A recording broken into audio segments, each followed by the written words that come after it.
ಈ ಥರ ಸನ್ಮಾನವನ್ನು ತಗೊಳ್ಳುವಾಗ ನಾನು ನಿಲ್ಲಿಸಿದೆ ಅಷ್ಟೇ, ನಾವೊಂದು ಆ ಸ್ಟೇಜಿಗೆ ಬರಬೇಕು ಅಂತೇಳಿ. ಅದಕ್ಕೊಂದು ಇಷ್ಟು ವರ್ಷ ಆಯಿತು. ಒಂದು ಅಂದರೆ ಈ ಟ್ಯಾರಿಸಲ್ಲಿ ಮಾರ್ಕೆಟ್ ನಮಗೆ 2007ರಲ್ಲಿ ನನ್ನ ಸೋದರ ಮಾವ ರಾಜಶೇಖರ್ ಇದಕ್ಕೆ ಎಂಟ್ರಿ ಮಾಡಿಕೊಟ್ರು.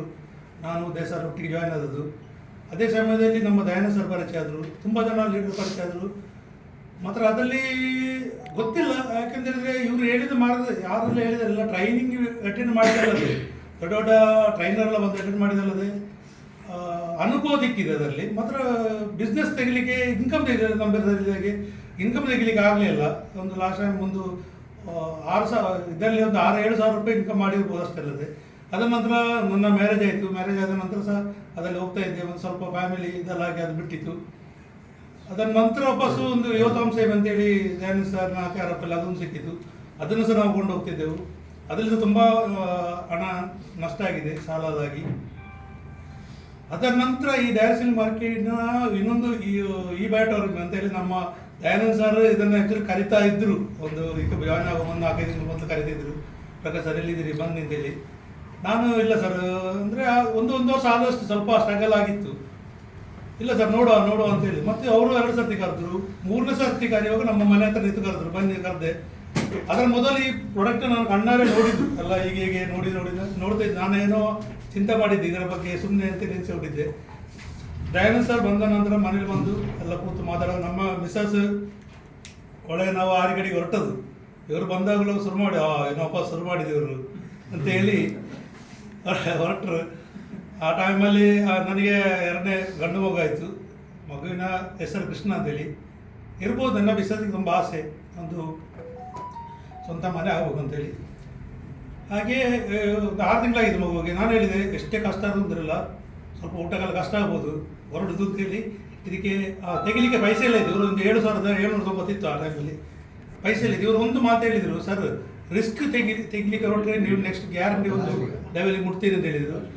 ಹಾಗೆ ನಾನು ನನ್ನ ಕ್ಯಾಮರಾ ಲೋನ್ ಮಾಡಿ, ನನ್ನ ಫ್ರೆಂಡ್ ಲೋನ್ ಮಾಡಿ ಕೊಟ್ಟ ಕ್ಯಾಮರಾ, ಸೆಕೆಂಡ್ ಹ್ಯಾಂಡ್ ಕ್ಯಾಮರಾ, ಅದು ತೆಗಿಲಿಕ್ಕೆ ತುಂಬ ಕಷ್ಟ ಇತ್ತು. ಯಾರ್ಯಾರ ಕ್ಯಾಮರಾನು ಬಾಡಿಗೆ ತಗೊಂಡು ಹೋಗ್ತಿದ್ದೆ. ಅದರ ಎಡೆಯಲ್ಲಿ ನಾನು 2017ರಲ್ಲಿ ಕರ್ನಾಲ್ಪಾಡಿ ಒಂದು ಬಾರ್ ಆ್ಯಂಡ್ ರೆಸ್ಟೋರೆಂಟಲ್ಲಿ ಫಸ್ಟ್ ಟೈಮ್ ಒಂದು ಸಂಬಳಕ್ಕಂತೇಳಿ ಡ್ರೈವರ್ ಆಗಿ ಪಿಕಪ್ಪಲ್ಲಿ ಅಲ್ಲಿಗೆ ಹೋಗಿದ್ದೆ. 1 ತಿಂಗಳು ಕೆಲಸ ಮಾಡಿದ್ದೆ. ಅಲ್ಲಿಂದ ಆಕ್ಸಿಡೆಂಟ್ ಆಯಿತು, ಗಾಡಿ ಒಬ್ಬರು ಅಡ್ಡ ಬಂದರು, ಅಲ್ಲಿ ಸ್ಟೇಷನಿಗೆಲ್ಲ ಹೋಯಿತು. ಅಲ್ಲಿ ಮತ್ತು ನಮ್ಮ ಏನೋ ಲಕ್ಕ ಒಳ್ಳೇದುಂಟು, ನಮಗೆ ಸಪೋರ್ಟ್ ಇತ್ತು. ದೇವರ ಪುತ್ತೂರು ಮಾಲಿಕೇಶ್ವರ ದೇವಸ್ಥಾನ ಹೇಳಿದ ಕೂಡಲೇ ಪೊಲೀಸ್ ಸ್ಟೇಷನ್ ಅವ್ರು ಬಿಟ್ಟರು. ಅಂದರೆ ಅಲ್ಲಿ ಡ್ಯೂಟಿ ಮಾಡ್ತಿದ್ದೆ ಪುತ್ತೂರಲ್ಲಿ. ಅವ್ರು ಬಿಟ್ಟು ಅದರ ನಂತರ ಅಲ್ಲಿಂದ ಬಂದೆ. ಸಂಬಳಕ್ಕಂತೂ ಫಸ್ಟ್ ನಾನು ಅದೇ ಒಂದು ಸಂಬಳಕ್ಕಂತ ಹೋದದ್ದು. ಅಲ್ಲಿ ನನಗೆ ರೀಚಾರ್ಜ್ ಮಾಡಲಿಕ್ಕೆ ಸಹ ಪೈಸೆ ಇಲ್ಲ ಆಯಿತು. ಅದರ ನಂತರ ಬಂದು ಡ್ರೈವಿಂಗ್ ಹೋಗ್ತಿದ್ದೆ, ಲಾಂಗ್ ಡ್ರೈವ್, ಗೋವಾ ಅಲ್ಲೆಲ್ಲ ಡ್ರೈವಿಂಗ್ ಹೋಗ್ತಾಯಿದ್ದೆ. ಅದರ ನಂತರ ಕಲ್ಲಿನ ಲಾರಿಯಲ್ಲಿ ಸಹ ಡ್ರೈವಿಂಗ್ ಹೋಗಿದ್ದೇನೆ. ಅದರ ನಂತರ ರಿಕ್ಷಾ ತೆಗಿಲಿಕ್ಕೆ ಹೊರಟು. ರಿಕ್ಷಾ ತೆಗಿಯೋದು ಪೈಸೆ ಇಲ್ಲ ಇದು. 1.5 ಲಕ್ಷ ಸಂಘದಲ್ಲಿ ಲೋನು, ವಾಪಸ್ಸು ರಿಕ್ಷಾಕ್ಕೆ ಲೋನು ಎಲ್ಲ ಮಾಡಿ ಫುಲ್ಲು ಲೋನಲ್ಲೇ ನಾನು ಹೋಗ್ತಿದ್ದೆ. ಕೊರೋನಾ ಟೈಮಲ್ಲಿ ತುಂಬ ಪೆಟ್ಟು ಬಿತ್ತು. ಅದರ ನಂತರ ಒಂದು ಮೇಕಪ್ ಆಗ್ತಾ ಇತ್ತು ನಾವು ಲೆಕ್ಕಾಚಾರ ಮಾಡುವಾಗ. ಕೊರೋನಾ ಟೈಮಲ್ಲಿ ಪೆಟ್ಟು ಬಿತ್ತು, ರಿಕ್ಷಾ ಬಾಡಿಗಿಲ್ಲ. ಲಾಸ್ಟಿಗೆ ಇವರು ಬರೋ ಟೈಮಲ್ಲಿ ರಿಕ್ಷಾಕ್ಕೆ ಇನ್ಸೂರೆನ್ಸ್ ಅಂತ ಕಟ್ಟಿರಲಿಲ್ಲ ಇತ್ತು. ಲಾಸ್ಟಿಗೆ ಇವರು ಹೇಳಿದ್ರು, ಒಂದು ರಿಸ್ಕ್ ತೆಗೀರಿ ಸರ್. ಇಷ್ಟೆಲ್ಲ ನಾವು ಇಷ್ಟು ವರ್ಷ ದುಡ್ಡಿತ್ತು ಯಾರು ಮಾಡಿ ರಿಸ್ಕ್ ತೆಗೆದೇ ಮಾಡಿದ್ದು ನಾವು. ಒಂದು 7,790 ರೂಪಾಯಿ ರಿಸ್ಕ್ ತೆಗೆದು ಬನ್ನಿ ಅಂತೇಳಿ. ನಾನು ಕ್ಯಾಮರಾವನ್ನು ಲೋನು ಈಗಲೂ ಲೋನ್ ಕಟ್ತಾ ಇದ್ದೇನೆ. ಅದರದ್ದು ಕ್ಯಾಮರಾ ಕೊಟ್ಟೆ. ಮಾರನೇ ದಿವಸ ಕ್ಯಾಮರಾ ಕೊಟ್ಟು ಕಾಸರಡಿಗೆ ಹೋಗಿ ಅಲ್ಲಿ ಜನ ಹುಡುಕಿ ಅದನ್ನು 30,000 ಕೊಟ್ಟು ಇವರು ಅಲ್ಲಿ ದಾರಿಯಲ್ಲಿ ಬರುವಾಗಲೇ ಇವರಿಗೆ ದುಡ್ಡು ಕೊಟ್ಟು ಪ್ರಾಡಕ್ಟ್ ತಗೊಂಡು ಜನವರಿ 1ಕ್ಕೆ ನಾನು ಮನೆಗೆ ಬಂದಿದ್ದೆ. ಅದರ ನಂತರ ಇವರು ಹೇಳಿದಷ್ಟೇ, ಸರ್ ನೀವು ಈ ತಿಂಗಳಲ್ಲಿ ನೀವು 30,000 ಇನ್ಕಮ್ ಮಾಡಬೇಕು ಹೇಳಿದ್ರು ಫಸ್ಟ್ ತಿಂಗಳಲ್ಲಿ. ಅದು ಮಾಡಿದೆ. ಅದರ ನಂತರ 2ನೇ ತಾರೀಕಿಗೆ ಬಾಂಬೆಗೆ ಹೋದೆ. 2ನೇ ಫೆಬ್ರವರಿ 2ಕ್ಕೆ. ಎಲ್ಲರಿಗಂತ ಅಂತ ಹೇಳಿದರೆ ನಾನು ಇಲ್ಲಿಂದ ಕಾಸರಗೋಡು ಹೋಗಲಿಕ್ಕೆ ಲೆಕ್ಕ ಆಗ್ತಿದ್ದೆ. ಅಂಥದಲ್ಲಿ ಈಗ ಬಾಂಬೆಗೆ ನಾನು 6 ಸರ್ತಿ ಅಟೆಂಡ್ ಮಾಡಿ ಬಂದೆ ಬಾಂಬೆಗೆ. ಅದರ ಬ್ಯಾಂಗ್ಳೂರಲ್ಲಿ ಒಂದು 2-3 ಸರ್ತಿ ಹೋಗಿ ಅಲ್ಲಿಂದ 15 ಮನೆಗೆ ನಾನು ಪ್ರಾಡಕ್ಟ್ ಕೊಟ್ಟೆ. ಅದರ ನಂತರ ಕೇರಳ ಹೋದೆ. ಕೇರಳದಲ್ಲಿ ಹೇಮಂತ್ ಅವರ ಟೀಮ್ ಡೆವಲಪ್ ಮಾಡಿದ್ದು. ಅಲ್ಲಿಂದ ಒಂದು ಕಾರ್ ಇತ್ತು. ಆ ಟೈಮಲ್ಲಿ ನಾನು ಒಂದು 6 ತಿಂಗಳ ಕಾರಲ್ಲಿ ಹೋಗ್ತಿದ್ದೆ. ಆ ಕಾರಲ್ಲಿ ಕೊಟ್ಟೆ, ರಿಪೇರಿ ಬರ್ತದೆ ಖರ್ಚು ಮಾಡಲಿ ಆಗೋದಿಲ್ಲ ಅಂತೇಳಿ ಕಾರ್ ಕೊಟ್ಟು ಅದರ ದುಡ್ಡಲ್ಲಿ ಬೈಕ್ ತಗೊಂಡೆ. ಅದರ ನಂತರ ಅಡಿಯಲ್ಲಿ ನಾನು ಪ್ರಾಡಕ್ಟ್ ತಗೊಂಡು ಉಪ್ಪಳಕ್ಕೆ ಬಸ್ಸಲ್ಲಿ ಹೋಗ್ತಿದ್ದೆ. ಎಲ್ಲ ನಮಗೆ ಅಂದರೆ ಎಲ್ಲಿವರೆಗೆ ಅಂತ ಹೇಳಿದರೆ ಎಲ್ಲ ಹೇಳ್ತಿದ್ರು, ಕಾರ್ ಇತ್ತು ಕೊಟ್ಟ, ರಿಕ್ಷಾ ಇತ್ತು ಕೊಟ್ಟರು ಅಂತೇಳಿ. ಮಾತ್ರ ಈಗ ಅದನ್ನು ಕೊಟ್ಟದನ್ನು ಗ್ಯಾರಂಟಿ ತಗೊಳ್ತಾನೆ ನನಗೆ ಧೈರ್ಯ ಉಂಟು ಅಂತೇಳಿ ಇದರಲ್ಲಿ ಮುಂದೆ ಹೋದೆ.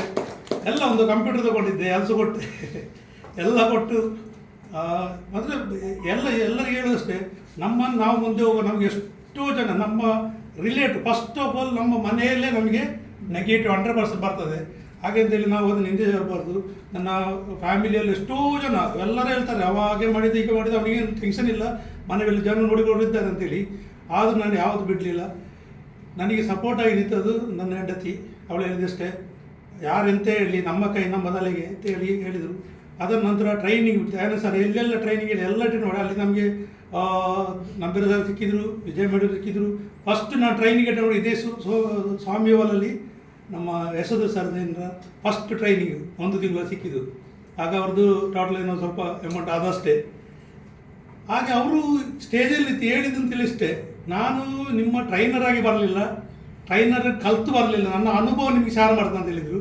ಆಗ ನಾನು ಹಿಂದೆ ಕೂತ್ಕೊಂಡು ನೋಡ್ತಾ ಇದ್ದೆ. ಆಗ ನಾನು ನೆನೆಸಿದೆ, ಇದರಲ್ಲೇನೋ ಒಂದು ನಮಗೆ ದಾರಿ ಉಂಟು. ಯಾಕಂತೇಳಿದರೆ ಅವರು ಬಾಟಮಲ್ಲಿ ಕೆಲಸ ಮಾಡುವವರೇ ಅಂತ ಆದಾಗ ಅವರ ಅನುಭವನ ಶೇರ್ ಮಾಡಿದ್ರು, ನಮ್ಮದೇ ಸದೇ ಶೇರ್ ಮಾಡಿದಾಗೆ.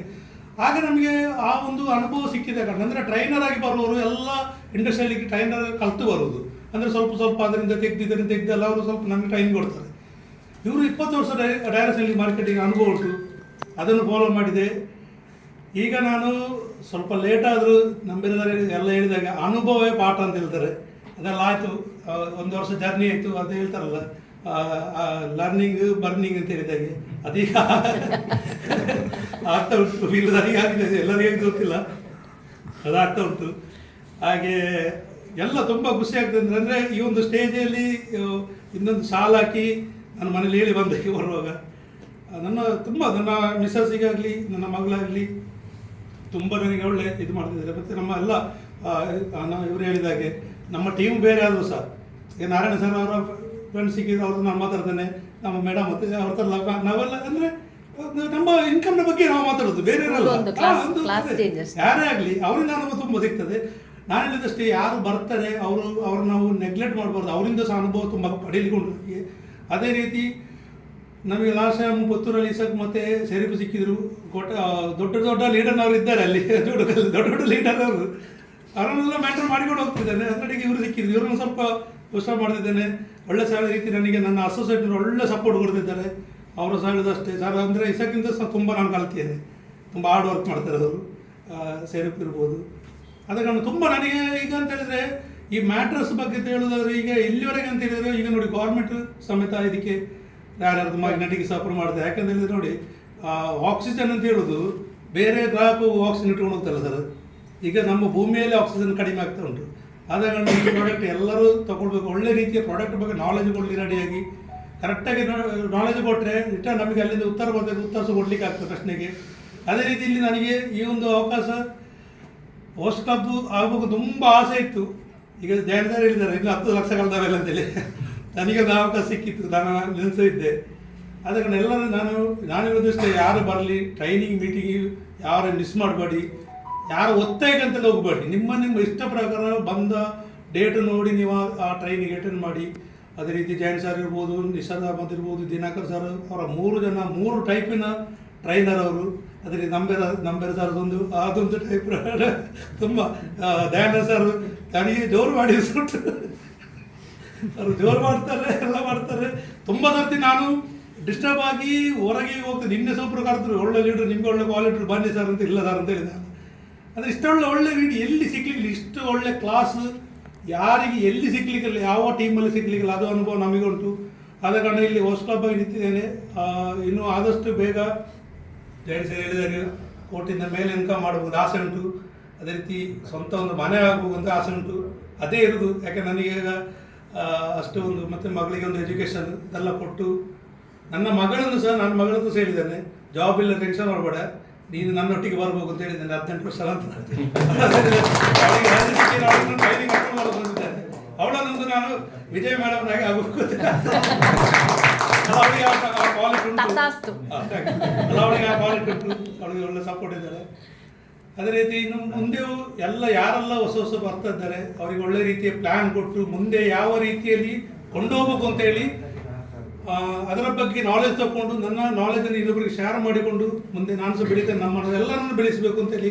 ಅದು ಜೈನ್ ಸರ್ ನೋಡಿ ನಾವು ಕಲಿಬೇಕು. 100 ಜನ ಕರಾಟೆ ಭರ್ತಿ ಮಾಡಲಿಕ್ಕೆ ಹೊರಟಿದ್ದಾರೆ ಅದರಲ್ಲಿ. ಆದರೆ ಎಷ್ಟು ಸ್ಲೋ ಆದರೆ ಬಿಟ್ಟು ಹೋಗಬೇಡಿ ಯಾರು ಸಹ. ಕಷ್ಟ ಆಗ್ಬೋದು, ನನ್ನಷ್ಟು ಕಷ್ಟ ಯಾರು ಇರಲಿಕ್ಕೆ ಎಲ್ಲ ಕೆಲಸ ಮಾಡಿಕೊಂಡು ಮಾಡ್ತಿದ್ದಾರೆ. ಆದರೂ ಸ್ವಲ್ಪ ಇದಕ್ಕೆ ಟೈಮ್ ಕೊಟ್ಟು ಒಳ್ಳೆ ಲೀಡ್ನವರನ್ನು ಕಾಲ್ ಬಂದ ಅಟೆಂಡ್ ಮಾಡಿ ಎಲ್ಲ ಮಾಡಿ ನೀವು ಆದಷ್ಟು ಬೇಗ, ನಾನು ಲೇಟ್ ಆದರೆ ನೀವು ಲೇಟ್ ಆಗಬೇಡಿ, ಆದಷ್ಟು ಬೇಗ ಗ್ರೀನ್ ಲೂಪ್ ಆಗುವಂತೇಳಿ ಈ ಸಂದರ್ಭದಲ್ಲಿ thank you very much sir. ಅದಲ್ಲದೆ